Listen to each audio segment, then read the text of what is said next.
Le Verseau, nous avons affaire là au dernier signe d'air, le Verseau, qui correspond, c'est un signe fixe qui correspond au plein hiver.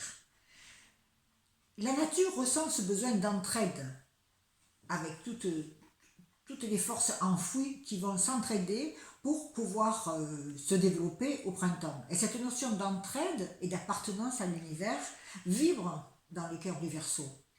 C'est un signe très indépendant, très novateur, euh, très inventif, quelqu'un qui sort de l'ordinaire. Le Verseau ne peut pas suivre un chemin tout tracé, très plat. C'est quelqu'un qui ne peut pas mener sa vie comme un mouton de panurge. Donc il faut chercher, par exemple chez un petit enfant Verseau, ce qui le différencie des autres, ce qui peut le passionner. Ce sont souvent des passions originales, des idées originales. Il a une manière de s'exprimer différente des autres. Alors il est un petit peu détaché et froid, parce qu'il a horreur de se sentir ligoté, de se sentir attaché. Il n'est pas jaloux, il peut être même naïf dans ses spéculations, dans le sens de l'amitié, parce qu'il imagine un monde un petit peu féerique, un monde de contes de fées. Et il a besoin, dans sa vie, justement, de pouvoir rêver et de pouvoir concrétiser ses rêves par de l'inventivité, que ce soit de la création ou par exemple un travail à la pointe de la modernité, parce qu'il est intéressé par toutes les idées nouvelles. Le passé, lui, c'est pas quelque chose qui l'intéresse.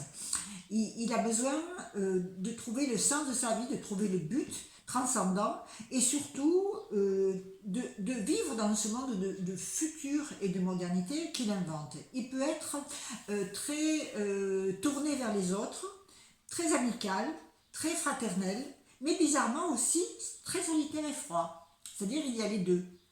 Il ne peut pas être totalement imbriqué complètement avec les autres, parce qu'il a besoin toujours d'avoir son quant à soi et de faire par lui-même. Alors la vie va lui apprendre peut-être à développer un petit peu plus de méfiance, à être moins naïf, mais comme il est dominé par deux planètes, Saturne et Uranus, ces deux planètes sont complètement antagonistes. Ce qu'il faut, c'est qu'au cœur du Verseau, ces deux planètes soient en harmonie.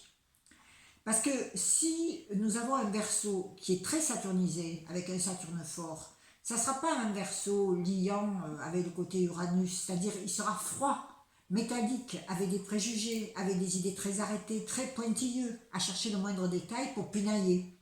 S'il est de l'autre côté complètement dominé par Uranus et que Saturne est faible dans le thème, ça risque d'être un inventeur un peu fou et quelqu'un qui n'arrive pas à s'adapter aux structures de la société. C'est pour ça qu'il faut qu'il y ait les deux planètes qui soient en harmonie. Si par exemple vous êtes Verseau et que vous avez par exemple Saturne en mauvais aspect avec Uranus, ça va renforcer ce côté très pointilleux, très carré, très cadré, ou quelqu'un qui se révoltera parce qu'on l'empêche d'être le génie qu'il sent qu'il pourrait être. Donc il faut laisser au Verseau de la liberté, de pouvoir agir à sa guise et de créer les bases du futur.